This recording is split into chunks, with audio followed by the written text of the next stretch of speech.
Dear students of class 12, welcome to our online classes. I am Mahbubi Alam, Senior Lecturer, Department of ICT, Milestone College. Dear students of class 12, we are continuing our chapter 2, and you know the name of chapter 2 is Data Communication and Networking. And our today's topic is data transmission method. This is the most important topic of this chapter, and after completing this class you will learn what is data transmission method and classification of data transmission method. Now, what is data transmission method? The process of transfer data one device to another device is called data transmission method. And there are mainly two types of data transmission method. Number one is parallel and number two is serial. And serial data transmission method can be classified again into three types. Number one is asynchronous transmission system.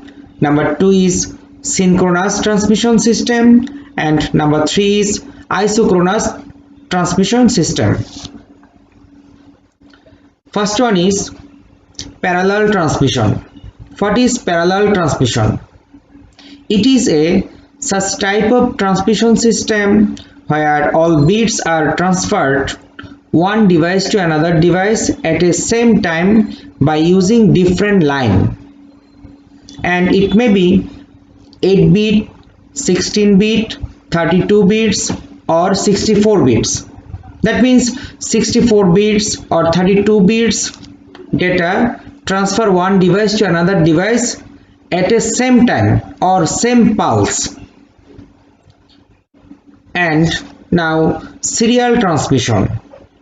It is a such type of transmission system where data are transferred one device to another device by one bit at a time. That means it is transferred one bit at the same time. And serial data transmission method can be classified into again three types.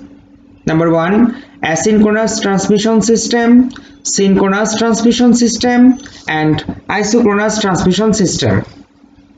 Now, asynchronous transmission system. It is a data transmission system where data are transferred one device to another device character by character, and every character has a start bit and a stop bit, and it is suitable to transfer a small amount of data. You know, 8 bits combined together make a character, and every character has a start bit and stop bit. So to transfer one character one device to another device, you need to transfer 10 bit. 8 bit equal to one character and a start bit and a stop bit. So total bit number is 10. You need to transfer 10 bit for one character. And here asyn is a Greek word. Asyn is a Greek word and it means not equal. And chronos, it means time. That means asynchronous means not equal time. That means the time interval of one character to another character is not same. For this reason, its name is asynchronous transmission system or asynchronous method. And next is synchronous transmission. It is a such type of data transmission system where some characters are combined together and make a block, and then blocks are transferred one device to another device.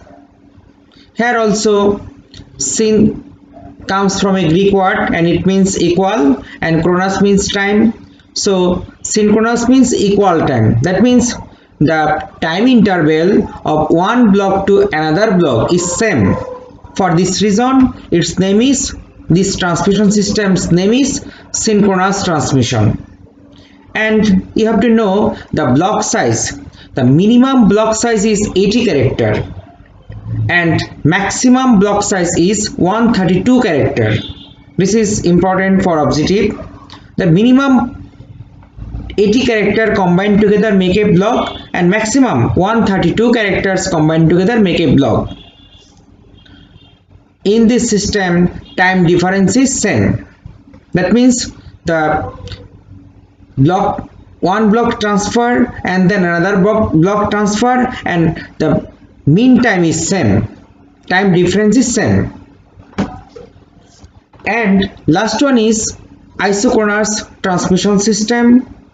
It is the combination of asynchronous and synchronous transmission system, but it is very related with synchronous transmission system. You can say the update version of synchronous and asynchronous transmission system is isochronous transmission system, but it is now widely used all over the world. This is popular transmission system and it is widely used all over the world. So dear students, I think you can understand data transmission method. And if you cannot understand some topic or something, then ask to your subject teacher to understand it again. Thanks everybody to observe my lecture.